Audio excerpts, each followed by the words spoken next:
Salut Internet, moi c'est Marlon et on se retrouve pour une vidéo consacrée à moi. Bah ouais, je suis un être exceptionnel. Bon, il y aura d'autres infos cool sur mon espèce, mais retenez essentiellement que c'est moi la queen. Ah oui, William remercie Shopify d'avoir sponsorisé cette vidéo. Je sais pas trop ce que ça veut dire, il vous en reparlera plus tard. Et qu'est-ce que tu fais là? Allez, hop, on s'en va là, allez. Moi je peux jamais rien faire dans cette maison, tiens, tu vas voir, je vais aller tes draps, je vais bien pisser dessus. Allez hop là, salut. Voici Larry, le souricier en chef du cabinet. Il est employé au 10 Downing Street et a pour mission de débarrasser la résidence du Premier ministre des potentiels rongeurs. Mais pas que, il s'occupe aussi des renards, des pigeons ou encore des autres chats. Larry est le 9e souricier en chef. Le tout premier est arrivé en 1924 et s'appelait Rufus of England. Pour l'aider dans sa tâche, Larry a eu Freya jusqu'en 2014, son assistante. Ce mot qui s'affiche à l'écran et que je vais sûrement écorcher, matchkakorom, désigne les guillemets en hongrois, mais le mot veut littéralement dire griffe de chat. Je trouve que c'est plutôt bien imagé. Un chat n'a quasiment jamais de caries. Leur dentition pointue prévient le risque d'en développer. Mais j'ai dit quasiment car, même si c'est très rare, ça reste possible. Les lésions sont de la même couleur que les dents, donc il faut être attentif au comportement de son chat pour le deviner. Des chats stars, il y en a plein. Des chats stars et patrons d'entreprise, c'est moins courant tout de suite. On peut penser à Choupette, la chatte de Karl Lagerfeld, qui possède une ligne d'accessoires et de vêtements à son effigie. Boucles d'oreilles, coque de téléphone, housse d'ordinateur, bracelet, t-shirt, pull. Je ne peux pas tout vous citer. Mais le roi reste quand même Grumpy Cat. La décoration de porte, la sangle de guitare, le maillot de bain, mais surtout le parfum, pour sentir bon et vous donner le sourire. Bref, c'est bien barré, mais je vous le dis, il y a une carte à jouer, messieurs, dames. Si vous voulez, vous aussi, créer le site parfait pour votre chat et montrer au monde à quel point il est stylé, il existe une technique imparable. Comment ça, mon ref? Shopify, évidemment Shopify, notre sponsor du jour. C'est une plateforme de e-commerce tout en un. Je vous l'ai dit, si votre rêve c'est de développer votre propre marque ou si vous avez une idée incroyable depuis des années, mais que vous ne savez pas comment la concrétiser, Shopify vous aide à le faire. Leur plateforme vous permet de vendre en ligne simplement. Attendez, pour vous donner une idée, je vous montre. Là, je suis en train de créer un petit site à la gloire de mon chat Marlon. J'ajoute ce magnifique pull avec sa petite description. Bref, c'est super accessible. Perso, ça fait plusieurs années que je travaille avec eux maintenant et je n'ai vraiment que du positif à dire sur mon expérience. Quand j'ai dû créer mon site pour Dog7, j'avais un peu peur d'être perdu et de pas trop savoir comment m'y prendre, mais j'ai trouvé leur interface très cool car c'était hyper intuitif et du coup très simple à utiliser. J'ai eu accès à plein de fonctionnalités comme l'éditeur de site ou de pages produits. J'ai pu choisir le design que je voulais, mais surtout ce qui m'a vraiment aidé et qui pourra vous être super utile, c'est l'accès à plein de données. Les stats, les chiffres, les commandes. Je peux vraiment tout suivre en temps réel. Si le seul obstacle que vous avez dans la réalisation de votre projet, c'est justement d'avoir l'impression de pas savoir par où commencer ou de se dire que la création d'un site c'est trop compliqué, dites-vous une chose, Shopify gère tout ça pour vous. Vous devez juste croire en vous et en votre projet.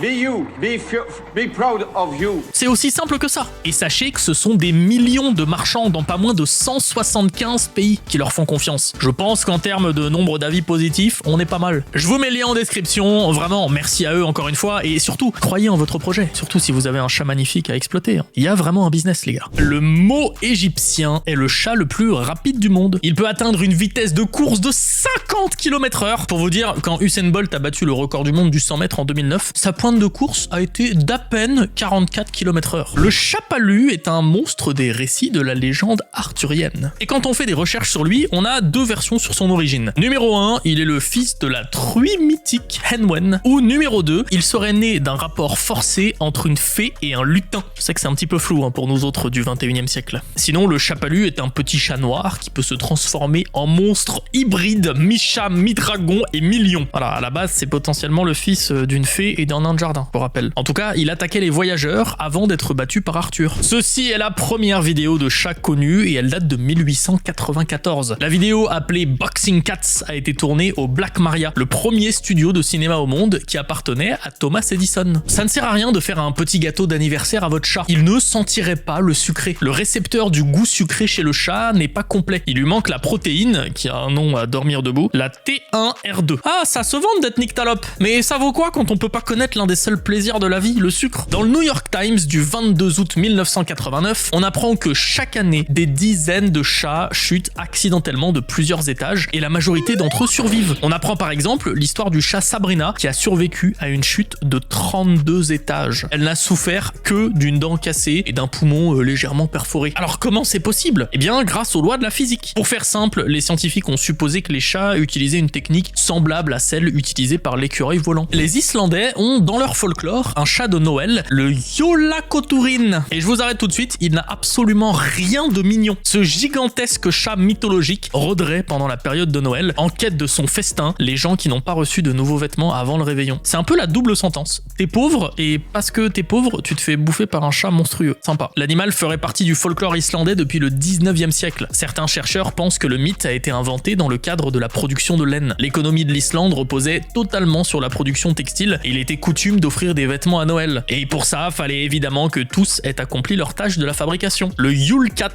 comme il s'appelle, était donc une manière de motiver les troupes à finir la production avant la fin de l'année et donc préparer sérieusement l'hiver. La race la plus chère du monde est l'Ashera. Leur prix varie entre 20 000 et 100 000 euros. C'est une race hybride issue d'un mix entre un léopard d'Asie, un serval et un petit chat domestique hyper mignon. Je veux bien savoir où sont ces gènes à lui parce que je les vois pas là. Leur prix est dû à leur rareté, seulement une cinquantaine d'individus. À ce prix-là, il est hypoallergénique et très fidèle, mais aussi imprévisible, indépendant et un poil sauvage. Ce n'est un secret pour personne, les chats étaient vénérés dans l'Égypte antique. Selon les histoires d'Hérodote, c'était à un tel point que les propriétaires de chats se rasaient les sourcils en signe de deuil après la mort de leur compagnon à quatre pattes. Le chat ne transpire pas vraiment. Enfin si, à quelques endroits, ses coussinets, lèvres, menton et sur ses petites parties. En gros, tous les endroits où il a pas de poils. Pour réguler sa chaleur corporelle, qui est normalement située entre 38 et 39 degrés environ, il peut aussi halter ou saliver. La distillerie de whisky de Glenturret, à côté de Criff, en Écosse, utilisait des mousers. Comprenez, des chats chargés de chasser les souris. Et parmi eux, des années 60 à 80, il y avait Towser. Elle détient le record du monde au Guinness de souris tuées. On estime qu'elle aurait ôté la vie à 28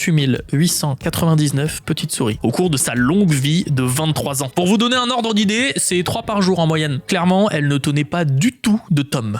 Laissez-moi vous raconter une histoire. Tommaso errait, tel un chat de gouttière qu'il était, dans les rues de Rome, quand une vieille dame décida de le recueillir. C'était Maria Assunta, une veuve sans famille et surtout blindée de thunes. À sa mort, Maria a légué 10 millions d'euros à Tommaso. Enfin, techniquement, elle a pas pu, le droit italien empêche de nommer un animal en héritier. C'est en fait la tutrice du chat qui a géré la moula de Tommaso. Voilà comment on passe d'une vie de chat à une vie de pas chat. Les chats ne se résument pas à ceux qui dorment 17 heures par jour, en plein soleil, collés à votre cheminée ou affalés sur vous. Il y en a aussi dans la nature, pas du tout domestiqués, mais tout aussi intéressants. On va en voir quelques-uns durant 77, et on commence avec le Colo Colo. On l'appelle aussi le chat des Pampas. On le trouve en Amérique du Sud, mais on sait encore très peu de choses à son sujet. Juste qu'il est vraiment trop pipou. Après le chat millionnaire, le chat maire, Stubbs. L'histoire est assez cocasse, mais en résumé, les habitants de la zone de Talkeetna, en Alaska, mécontents des candidats à l'élection municipale, ont décidé de voter pour Stubbs en 97. Son mandat honorifique a duré 20 ans, puisqu'il a été réélu systématiquement jusqu'à sa mort en 2017. Durant ces années, le maire a risqué sa vie à de nombreuses reprises, victime d'une tentative de meurtre par des adolescents équipés de pistolets à air comprimé, d'une attaque de chien ou encore d'une malencontreuse chute dans la friteuse d'un restaurant. Pour celle-là, j'ai quand même beaucoup de questions qui me viennent en tête. C'est un tweet qui a pas mal circulé sur les réseaux sociaux. À la fin du 19e siècle, un bureau de poste de Belgique a employé des chats comme facteurs pour livrer le courrier. Et ben, je suis désolé de vous décevoir, mais il va falloir que je vous débunk cette info. Parce que oui, elle est fausse. Déjà, l'histoire vient d'un article satirique du New York Times publié en 1876. Et ensuite, la photo date de 1950 et représente un chat qui vient du Devon, en Angleterre. La photo plus l'info associées ensemble ont donc créé cette intox, cool et mignonne, certes, mais complètement fausse. Les Belges font des trucs chelous, mais pas jusque-là. Le plus ancien chat domestique connu vivait il y a 9500 ans. Il a été retrouvé dans le village néolithique de Chilurocambos, Knossos en 2004 à Chypre, dans la même tombe que le corps d'un humain, qui devait probablement être son maître. C'est environ 4000 ans plus tôt que ce qu'on pensait être le début de la domestication de cette espèce en Égypte. Dans la mythologie égyptienne justement, Bastet est une divinité protectrice du foyer, des femmes et des enfants. Elle est reconnaissable à sa tête de félin et était particulièrement vénérée à Boubastis, une ancienne cité égyptienne dont il ne reste plus que des vestiges aujourd'hui. Chaque année, la cité attirait des centaines de milliers de pèlerins qui venaient participer aux fêtes annuelles célébrées en l'honneur de la déesse. Le site archéologique Tel Basta se trouve au nord du pays, dans la région du delta du Nil. Je me suis demandé combien de chats pouvaient engendrer une seule femelle au cours de sa vie, en comprenant sa descendance. Du coup, j'ai fait un calcul. Si on prend le nombre moyen de chatons par portée, 4 à 8, allez, je coupe la poire en deux, 6, et que je multiplie ça par le nombre de portées par an, 4, on est déjà à 24. Maintenant, si je prends la durée de vie moyenne d'un chat, 13, 18 ans, bon, prenons 16, on enlève un an parce que c'était un bébé au début, faut pas déconner, ça fait 360. Et si je calcule le nombre de chats engendrés par sa descendance en 8 ans, alors exponentielle, logarithmique, factorielle, je multiplie,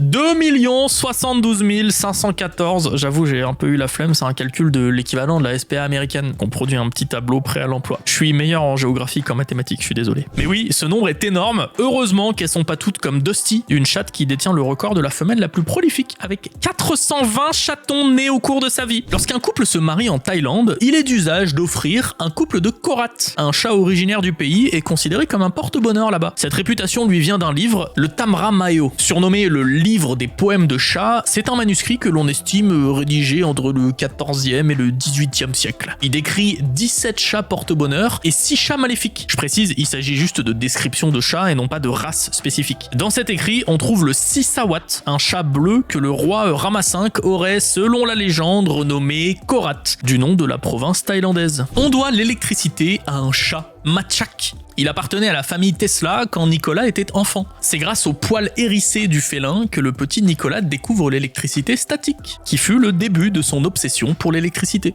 Lorsque la télévision est apparue, le défi majeur était de transmettre une image de bonne qualité. Des tests de diffusion étaient donc effectués pour juger et ajuster la qualité de l'image. Et pour ça, on utilisait une figurine de Félix le chat. C'était idéal, noir et blanc, immobile, et surtout capable de résister à la chaleur des projecteurs. Les moustaches des chats ont des propriétés folles. C'est ce qu'on nomme des vibrisses, et ils en ont en réalité sur tout le corps. Ces gros poils très sensibles leur permettent de se repérer dans l'espace et dans leur environnement, de jour comme de nuit, de calculer le moment où ils doivent se retourner lors d'une chute pour retomber sur leurs quatre pattes, ou juste de communiquer. Grâce à la position de ces poils de moustache, on peut déterminer l'intention d'un chat, s'il est apeuré, agressif ou encore détendu. Bref, votre chat a l'équivalent d'un radar sur le corps. Dès que les grilles de Disneyland California se ferment et que les visiteurs partent, les habitants permanents du parc entrent en scène, 200 matous errants chargés de traquer les petites souris. Des comptes fans Instagram, X et même un blog leur sont dédiés. Au XIIIe siècle, le pape Grégoire IX publie Vox in Rama, un document dans lequel il affirme l'existence de cérémonies secrètes et maléfiques. Dans ce texte, il mentionne un banquet présidé par un énorme chat noir. Et c'est cette référence qui aurait suffi à donner au chat noir la réputation d'être une créature démoniaque.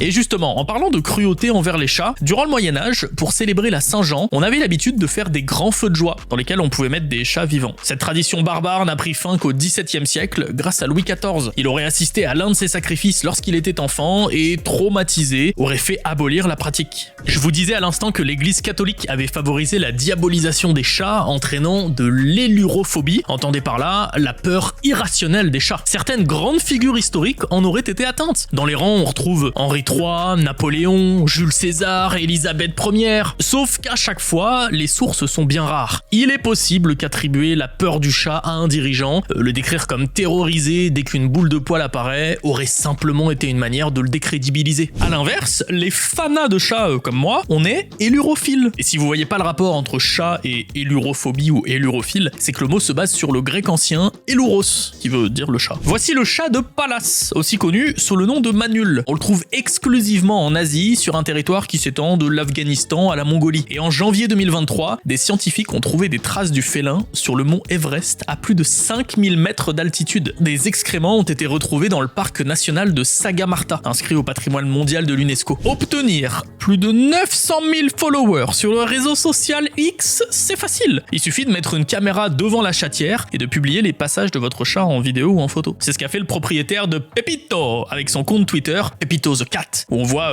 Pepito passer la porte avec parfois quelques happenings comme des banderoles bon anniversaire ou quelques friandises. C'est vraiment toujours la même chose, mais les gens ont l'air d'en raffoler. L'accouplement des chats n'est vraiment pas une partie de plaisir. L'acte est assez douloureux pour la femelle, et ce à cause du bazar du mâle muni de petites spicules cornées. Comprenez, des sortes de crochets qui empêchent la femelle de s'enfuir pendant le coït. Et le comble, c'est que ce sont précisément ces spicules qui provoquent l'ovulation de la femelle. À noter, tenez-vous bien messieurs, que l'homme a possédé lui aussi des épines. Il y a des centaines de milliers d'années certes, mais quand même. Avec l'évolution, ils ont heureusement disparu, ce qui a probablement sauvé l'humanité. Après le Beaujolais nouveau, le nec le plus ultra, c'est le Nyan Nyan nouveau. Autrement dit, le Miaou Miaou nouveau. Oui messieurs dames, du vin pour chat. Cette invention japonaise n'a été produite qu'à 1 millier d'exemplaires en 2013, au modeste prix de 399 yens. Ça paraît beaucoup, mais c'est juste 3 € à l'époque. Dedans, rassurez-vous, pas une once d'alcool et pas trop de raisin, juste 0,01%. Mais pas de n'importe quel cépage, du Cabernet Sauvignon, s'il vous plaît. Si votre chat ne risque pas la cuite, il risque quand même de se rouler par terre, il y a de l'herbe à chat dedans. Voici Félicette, le premier chat à avoir voyagé dans l'espace. Elle est française et a effectué son premier vol à partir d'une fusée Véronique en 1963. Le vol a duré une dizaine de minutes et Félicette est revenue bien vivante. Elle est le deuxième animal à avoir été envoyé dans l'espace par la France. Le premier était Hector le rat en 1961. Une héroïne peu connue qui mériterait peut-être une statue quelque part. Et justement, c'est ce que s'est dit un Britannique lorsqu'il a appris son histoire. Il a lancé une campagne Kickstarter afin de récolter des fonds pour ériger une statue en l'honneur de Félicette. Et grâce à plus de 1000 contributeurs et pas moins de 49 000 € récoltés, elle est inaugurée en 2019 à l'International Space University à Strasbourg. Et ce n'est pas le seul hommage. Aux Comores, au Niger et en Guinée, des timbres ont mis à l'honneur Félicette. Voici Buffins, grand gagnant du titre du chat à l'expression faciale la plus attrayante en 1958. Et je dois dire que c'est parfaitement mérité. Cette jolie peinture représente Sam l'insubmersible, un chat à l'histoire de dingue puisqu'il a survécu à pas moins de 3 torpillages lors de la Seconde Guerre mondiale. Il était à bord du navire de guerre allemand Bismarck lorsqu'il a coulé. Il est retrouvé en train de flotter sur une planche par les membres de l'équipage du destroyer britannique HMS Cossack, torpillé lui-même quelques mois plus tard. Et parmi les survivants, il y a Sam. On le retrouve enfin sur le porte-avions HMS Ark Royal qui se fait, vous l'avez compris, torpillé par un sous-marin allemand. La quasi-totalité de l'équipage survit et Sam aussi.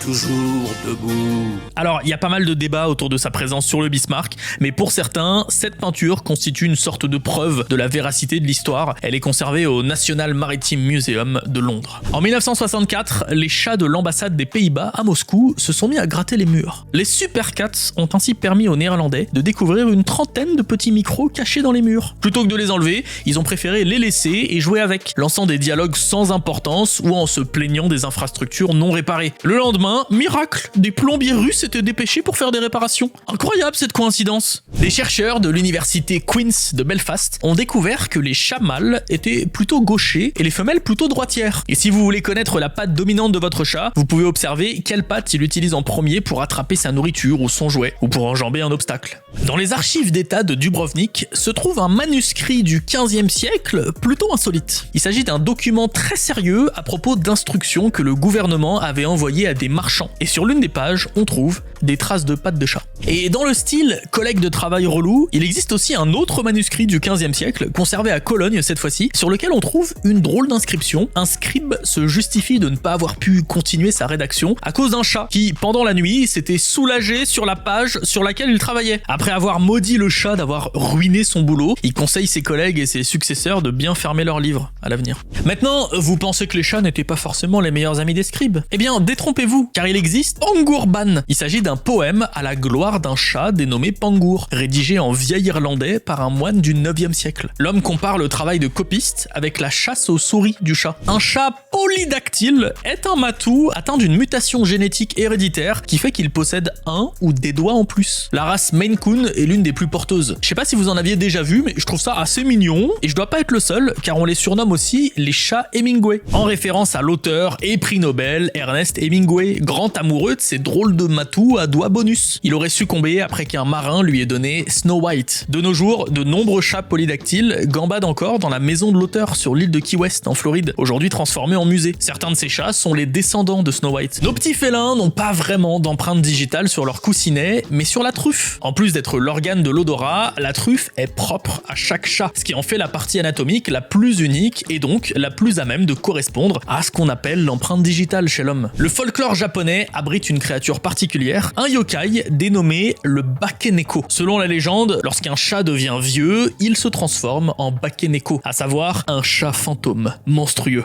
qui se met à marcher sur ses pattes arrière. Parmi ses compétences, il peut faire la taille d'un humain, manger son propriétaire et prendre son apparence, ou encore lancer des boules de feu. Combinées à la torche qui se trouve au bout de sa queue, elles peuvent accidentellement provoquer des incendies. Ah, et ça leur arrive de réanimer des cadavres pour s'en servir comme marionnette. Il est pas fun ce yokai. Dans le 5e arrondissement de Paris se cache la toute petite rue du chat qui pêche. Cette drôle de dénomination vient d'une enseigne du même nom que l'on trouvait ici à la fin du XIIIe siècle. Selon la légende, elle avait été nommée ainsi à cause d'un chat réputé dans le quartier pour son agilité à attraper les poissons dans la Seine. Hutong est un village situé au nord de Taïwan. Au XXe siècle, il est l'un des plus gros fournisseurs de charbon du pays, mais l'activité décline et de 6000 habitants, on passe à moins de 100 dans les années 90. L'activité économique du village s'est complètement effondrée, mais dans les années 2000, une femme a commencé à poster des photos des chats errants de la ville. Elle a attiré l'attention de nombreux touristes et le village d'Hutong est devenu le Cat Village. Depuis, le village mange, dort et vit chat jour et nuit et l'économie va beaucoup mieux. Hutong, la preuve vivante que les chats sont plus puissants qu'une industrie majeure. Hop,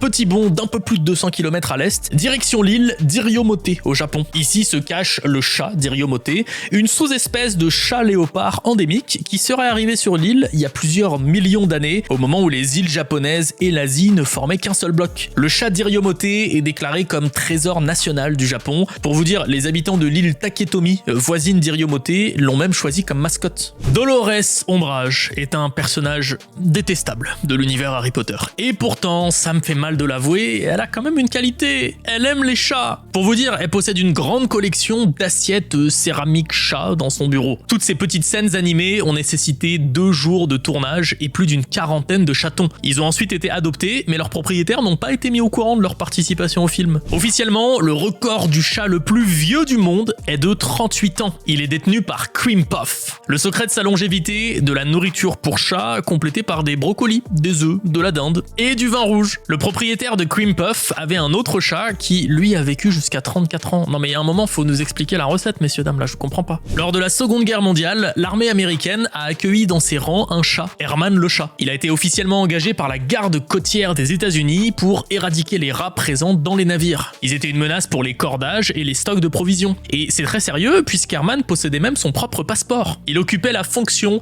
de expert en chasse à la souris. En 2019, un homme en a eu marre que son chat ramène des proies à l'intérieur de la maison. Alors bien sûr, ça part d'un bon sentiment à la base, mais on peut comprendre le propriétaire. Du coup, il a créé une chatière intelligente capable de détecter si son chat en ramenait avec lui. Et dès que c'était le cas, hop, ça se bloquait, tu peux pas rentrer. Il a tenu une conférence pour expliquer comment il a fait, elle est dispo sur YouTube si ça vous intéresse. Bon, et puisqu'on est dans le sujet, Isaac Newton n'est pas l'inventeur de la chatière. C'est une idée, mine de rien, assez répandue, mais qui est vraisemblablement fausse. La confusion viendrait de ce livre dans lequel l'auteur raconte que Newton avait fait faire 2 trous dans une porte pour laisser passer son chat et son chaton. L'auteur du livre insiste sur le fait qu'il ne sait pas s'il s'agit d'une vraie anecdote ou pas.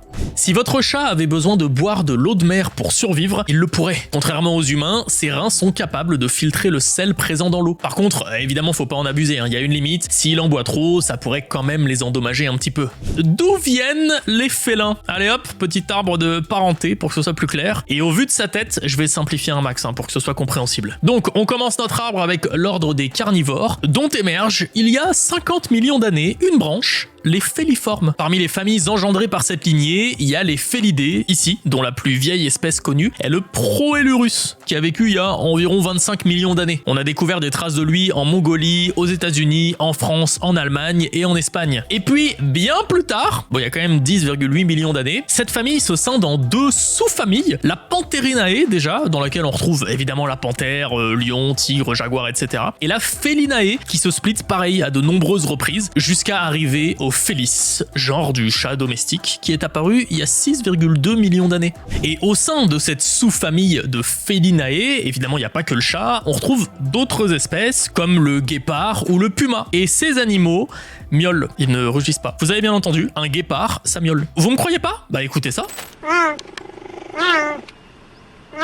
Comme cet animal est issu des Felinae, il possède un os hyoïde rigide qui l'empêche de rugir. Au contraire, les panthéras, les grands félins, ont eux un os hyoïde souple qui comporte un petit ligament qui s'étire et qui permet une plus grande gamme de sons, dont le rugissement.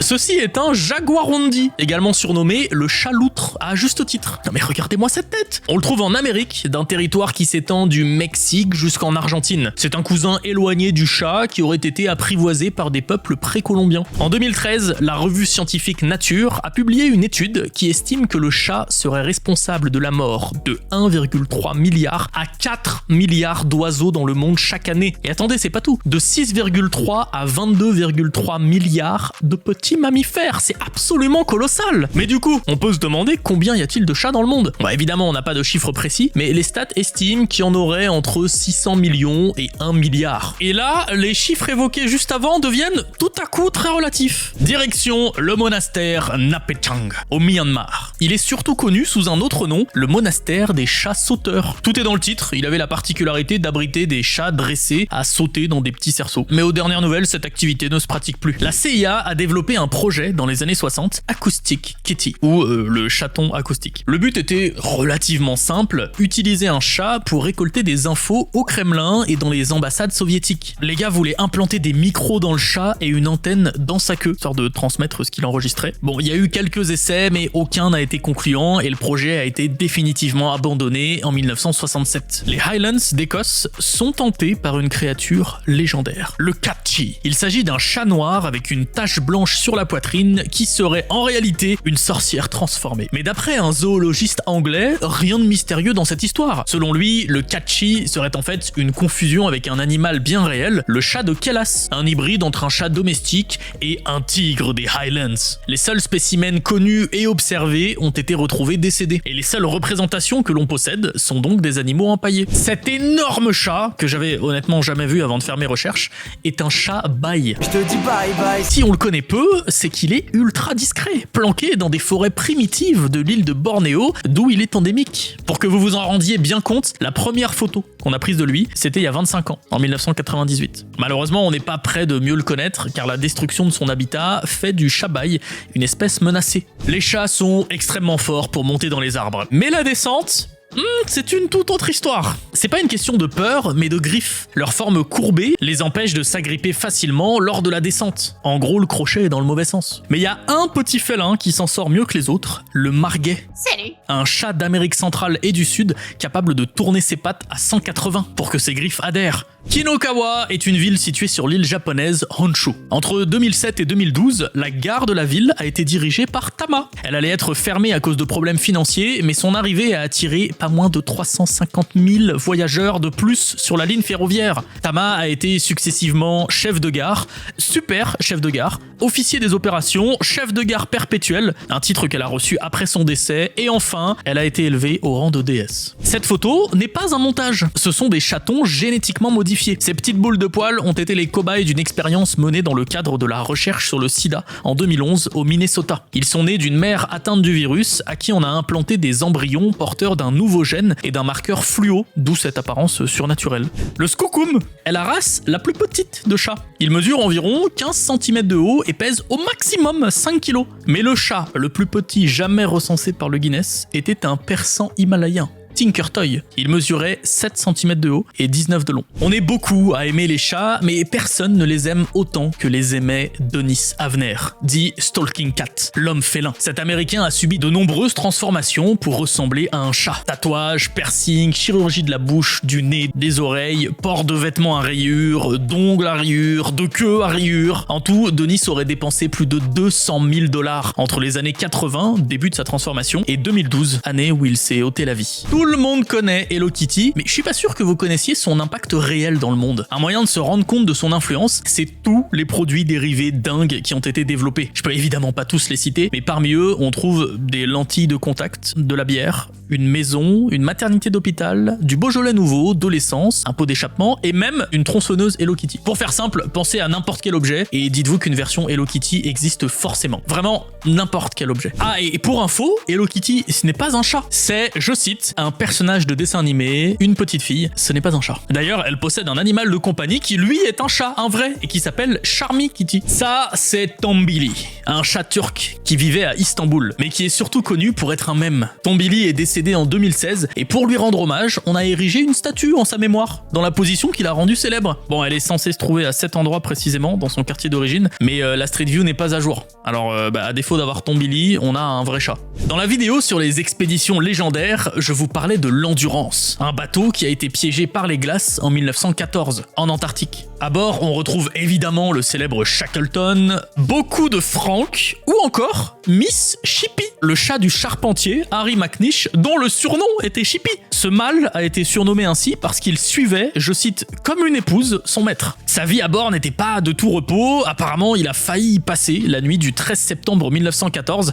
après qu'il a sauté par un hublot dans l'eau. Il a tellement hurlé à la mort que l'équipage l'a entendu et est venu à sa rescousse. Malheureusement, dès que l'équipage fut dans le pétrin, Shackleton fit abattre certains animaux, dont Miss Chippy. Harry McNish ne pardonnera jamais à l'explorateur. Mais Miss Chippy ne fut pas pour autant oubliée. En 2004, la New Zealand Antarctic Society a fait mettre une statue du chat sur la tombe de son propriétaire afin d'honorer le marin et son animal. Miss Chippy est aussi apparue sur des timbres de la Géorgie et des îles Sandwich du Sud. Oscar était un des adorables matous de la maison de retraite du Steer House dans le Rhode Island. Mais le voir entrer dans sa chambre n'était pas toujours une bonne nouvelle, car Oscar pouvait vraisemblablement prédire le départ vers d'autres cieux des résidents. S'il passait juste par là, pas de souci, mais s'il se posait sur la personne pour la réconforter, et là fallait appeler les proches. Il fallait pas essayer de feinter la mort en fermant la porte, Oscar miaulait et grattait à la porte comme un forcené. Selon le personnel de l'hôpital, il avait prédit au minimum 25 décès sans jamais se tromper. Concrètement, c'est difficile de savoir d'où venait cette faculté, mais certaines personnes pensent que le chat, avec son odorat sensible, serait capable de sentir les changements biochimiques du métabolisme chez quelqu'un de mourant. Bref, un petit ronronnement pour partir vers d'autres horizons, c'est pas si mal finalement. Et nous aussi, nous en allons vers d'autres horizons, pas les mêmes par contre, car cette vidéo vient de toucher à sa fin, messieurs dames. N'oubliez pas de donner une petite friandise à vos chats, ou de leur créer un site de merch dédié grâce à Shopify, dont le lien est, je vous le rappelle, en barre d'infos, miaou, internet.